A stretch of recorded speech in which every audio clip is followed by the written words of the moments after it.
14 साल की उम्र में, जब खेलने कूदने की उम्र थी, तब रिश्ता हो गया।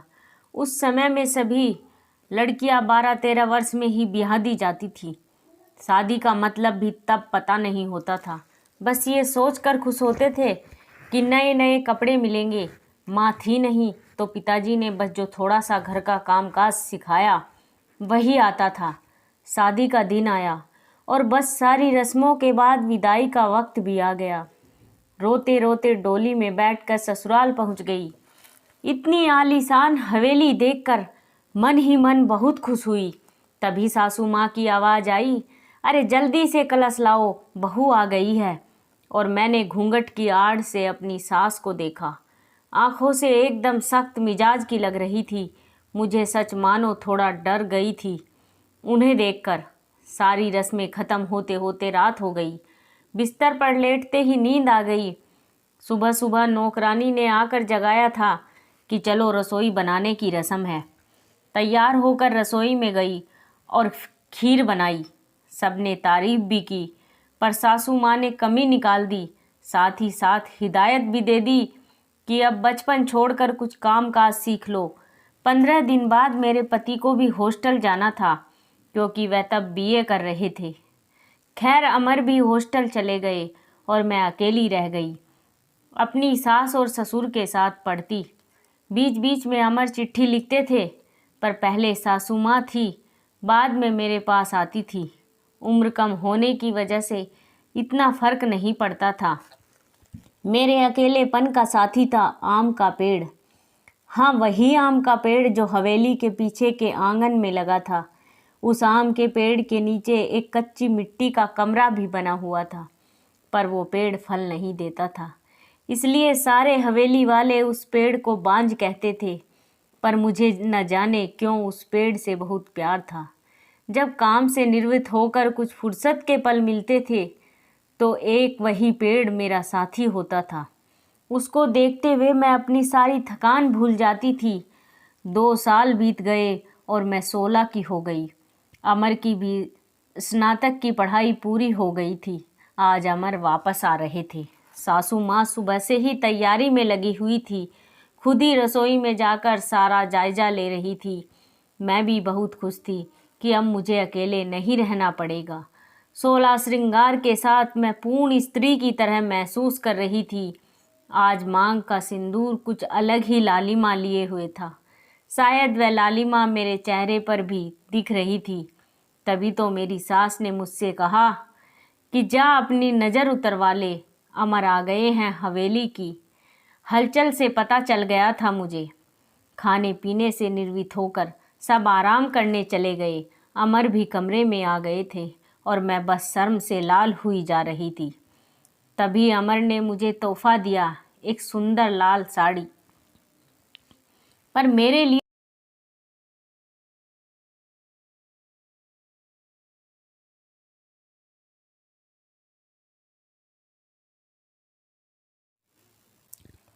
हमने ढेर सारी बातें की, जिनमें कुछ शिकायतें थी, कुछ प्यार था।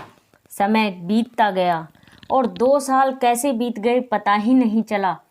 अमर और मैं एक दूसरे के साथ बहुत खुश थे। एक दिन अचानक पता चला कि मेरे पिताजी बहुत बीमार हैं। अमर मुझे लेकर तुरंत रवाना हो गए। पिताजी मुझे देखकर बहुत खुश हुए, जैसे मेरे लिए ही अपनी सांसों को रोका हुआ था। और फिर मुझे अमर के हवाले करके वो इस दुनिया से चले गए। भीगी आंखों से अपने पिताजी को विदा किया। अब मेरा सब कुछ अमर और उसका परिवार ही था। समय गुजरता गया और अमर ने अपनी लॉ की पढ़ाई भी पूरी कर ली और अब वो सरकारी वकील कहलाने लगे थे। पर भगवान ने मुझे अभी संतान का सुख नहीं दिया था। अभी तो सासू माँ दबी जुबान में बोलती थी, पर धीरे धीरे उन्होंने अपना रुख कड़ा कर लिया। अमर बहुत व्यस्त रहते थे अपने काम में, सो वो मेरे पीछे सारा दिन पड़ी रहती। धीरे धीरे सारे गांव में ये बात फैल गई कि हवेली की बहू बांझ है। तीर की तरह चुभता था ये सब, पर कुछ कह नहीं पाती थी। सिर्फ आंसुओं से दिल हल्का करती थी। अमर मुझे दिलासा देते थे पर लोगों का व्यवहार अंदर ही अंदर मुझे खोखला कर रहा था। अभी मेरी उम्र ही क्या थी, सिर्फ 19 साल, और लोगों ने मुझे बांझ बना दिया। बचपन से ही शरीर से दुबली पतली थी मैं। फिर माँ के मरने के बाद ठीक से पालन पोषण भी नहीं हो पाया था।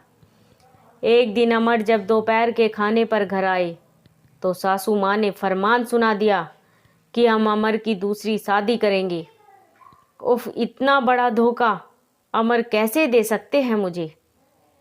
नहीं, ऐसा नहीं हो सकता है। बत्ती बुझा दो, मुझे सोना है। अमर, कुछ बात करनी है आपसे, मैं थक गई हूँ। धानी, मुझे सोने दो। अमर, क्या आप दूसरी शादी करेंगे? धानी, मैंने कहा ना, मुझे सोने दो, मैं थक गया हूँ। मैं तुम सब लोगों की चिक चिक सुनते सुनते, उधर माँ है और इधर तुम, परेशान हो गया हूँ मैं। मन करता है आत्महत्या कर लूँ। नहीं अमर, ऐसा मत कहिए। धानी ने अमर के मुंह पर हाथ रखते हुए कहा, आपके अलावा अब कौन है मेरा? धानी करवट लेकर सारी रात आंसू बहाती रही और जब सुबह उठी तो एक टूटी हुई औरत बनकर, जो मजबूर होकर हर चीज़ से समझौता कर लेती है, सारी रात यही सोचती रही कि शायद अमर ने भी मौन स्वीकृति दे दी है दूसरी शादी के लिए। पर उसे यह कहाँ मालूम था कि उसकी माँ ने किस हद तक उसे मजबूर किया है दूसरी शादी के लिए। 1 महीने के अंदर ही अमर की दूसरी शादी गेंदा से हो गई। गेंदा अमर की माँ की दूर की रिश्तेदार की बेटी है। धानी अपना सामान उस पीछे वाले कमरे में रख ले, आज से गेंदा इस कमरे में रहेगी अमर के साथ। सासू माँ ने हाथ नचाते हुए कहा, कैसे छोड़ दूँ ये कमरा? नहीं, ये मेरा कमरा है, जिसे जहाँ जाना है जाए। पर फिर ख्याल आया कि जो ब्याह कर इस घर में लाया था, जब वही मेरा नहीं है तो ये कमरा कैसे मेरा हो सकता है? ऐसा सोचते हुए आंखों में आंसुओं का सैलाब उमड़ पड़ा। सिंदूर की डिब्बी और कुछ कपड़े लेकर उस कच्ची मिट्टी के कमरे की तरफ बढ़ गई। सामान एक कोने में रखकर खिड़की पर बैठ गई और उस आम के पेड़ को देखते हुए उसको निहारने लगी। इसे कुछ कम हो जाएगा, किस्मत कहूँ या कुछ और, कि आज मेरी हालत भी इस पेड़ की तरह हो गई है।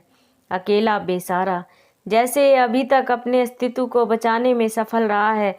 क्या मैं इसकी तरह अड़िंग और मजबूत रह सकूंगी, या फिर किसी कमज़ोर लता की तरह मुरझा जाऊंगी और अपना अस्तित्व खो दूंगी?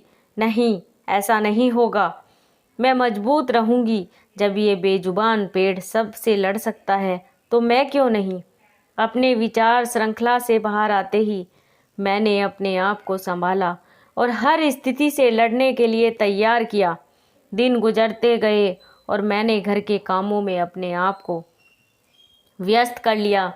अपनी कोठरी के आसपास खूब सारे पेड़ लगाए और बाकी बचे हुए समय में उन पेड़ों की देखभाल करने लगी। साथ ही उस आम के पेड़ की खास देखभाल करती थी। गेंदा एक सुलझी हुई लड़की है। वो जब भी मुझसे बात करने के लिए आती, मेरी सासू माँ उसे बहाने से बुला लेती। अमर पहले से भी ज़्यादा व्यस्त रहने लगे थे।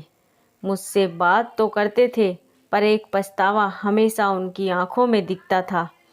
शायद मेरी हालत देखकर बुरा लगता था उन्हें, पर माँ के खिलाफ जाने की हिम्मत नहीं जुटा पाते थे। गेंदा के दिन खुशी से गुजर रहे थे और मेरे दिन बस गुजर रहे थे, और देखते ही देखते वो दिन भी आ गया जब गेंदा ने खुशखबरी सुना दी कि वो माँ बनने वाली है। पूरी हवेली में त्योहार जैसा माहौल हो गया। सारे नौकरों में तोहफे बांटे जाने लगे। मैं भी बहुत खुश थी कि चलो अच्छा है, अब घर में एक नया सदस्य आएगा। शायद मेरी जिंदगी का सूनापन। गेंदा बहुत कमज़ोर थी और उम्र भी 16 साल। उसे बहुत तकलीफ़ होती थी। अब सासू माँ का आदेश था कि उसकी अच्छे से सेवा की जाए, जिससे कि उसकी कमज़ोरी दूर हो सके। सारी देखभाल के बाद भी गेंदा का वज़न कुछ खास नहीं बढ़ रहा था। एक दिन चिंतित होते हुए मैंने अमर से कहा कि गेंदा को शहर में किसी अच्छे डॉक्टर को दिखा लाओ। गेंदा, पर सासू माँ ने यह कहकर मना कर दिया कि हमारे भी बच्चे घर पर हुए हैं और अमर की वही पुरानी आदत कि अपनी माँ के खिलाफ वो जा नहीं सकते थे। एक दिन गेंदा की तबीयत कुछ खराब होने लगी। उसकी सांस बहुत फूल रही थी। घबराकर मैंने गांव के वैद्य जी को बुलवाया। वैद्य जी ने आकर कुछ दवाइयाँ दी और खून की कमी भी बताई। जब मैंने अमर को ये सब बताया तो सासू माँ ने मुझे गेंदा से दूर रहने का आदेश दे दिया, ये कहकर कि एक बांझ की छाया भी नहीं पड़नी चाहिए गेंदा पर। खैर, मुझे गेंदा से दूर कर दिया गया और फिर से अपनी कोठरी में अकेला सारा दिन बंद रहने लगी। या ये कहूँ कि अंदर ही अंदर मैं खुद भी डर गई थी कि कहीं सचमुच मेरी वजह से गेंदा को कुछ न हो जाए। कुछ दिन बाद रात में नौकरों का शोर शराबा सुन के मैं आंगन की तरफ भागी। देखा तो गेंदा के प्रसव का समय आ गया था। गांव की बूढ़ी औरतें और दाइया को बुलाया गया। पूरी हवेली में हलचल का माहौल था। मैंने अमर की तरफ देखा, बहुत डरे हुए लग रहे थे। मैं उनके पास गई और उन्हें थोड़ा धैर्य रखने को कहा। थोड़ी देर में बच्चे की किलकारी गूंजने लगी। हम सभी की खुशी का ठिकाना नहीं था, पर तभी काकी ने बाहर आकर बताया कि गेंदा की कमजोरी और खून की कमी के कारण वो गेंदा को बचा नहीं पाए। बेटी को जन्म देते ही गेंदा का देहांत हो गया। हाय, पोते का मुंह नहीं देख पाई मैं, अब कैसे मेरा वंश चलेगा। सासू माँ का विलाप सारी हवेली में गूंज रहा था। उस छोटी दूध मुही बच्ची को देखकर मेरा कलेजा मुंह को आता था। ऐसा लगता जैसे वो मैं हूँ। मैंने उसे कलेजे से लगा के रखा। जिनकी माँ नहीं होती वो बच्चे कुछ ज़्यादा ही समझदार होते हैं। शायद जरा सा भी परेशान नहीं करती थी वो मुझे, बस दूध पीते ही सो जाती थी। सासू माँ का वही राग चलता रहता कि लड़कियों से वंश नहीं चलता है, पर अब शायद किसी को फर्क नहीं पड़ता था। अमर अब पहले से खुश रहने लगे थे। ऑफिस से आते ही मेरे कमरे में आते और गुड़िया को खिलाते। मुझे भी अमर को खुश देखकर अच्छा लगता था। साल बीत चुका था गेंदा को गए हुए और गुड़िया को आए हुए। आज गेंदा की बरसी है।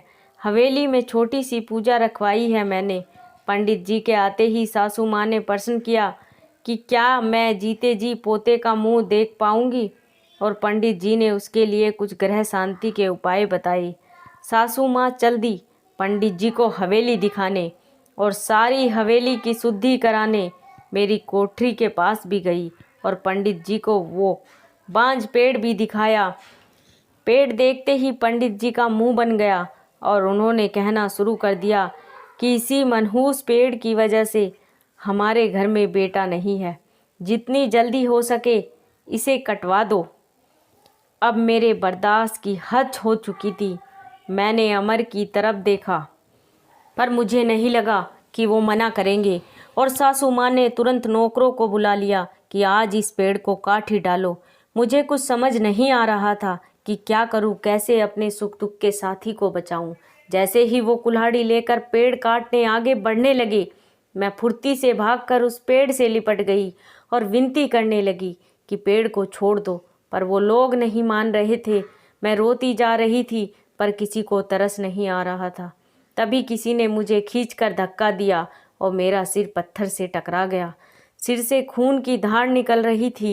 ये देखकर अमर से रहा नहीं गया और उन्होंने सबको वहाँ से हटा दिया और तुरंत मुझे अस्पताल ले गए। मरहम पट्टी के बाद मुझे कुछ होश आया।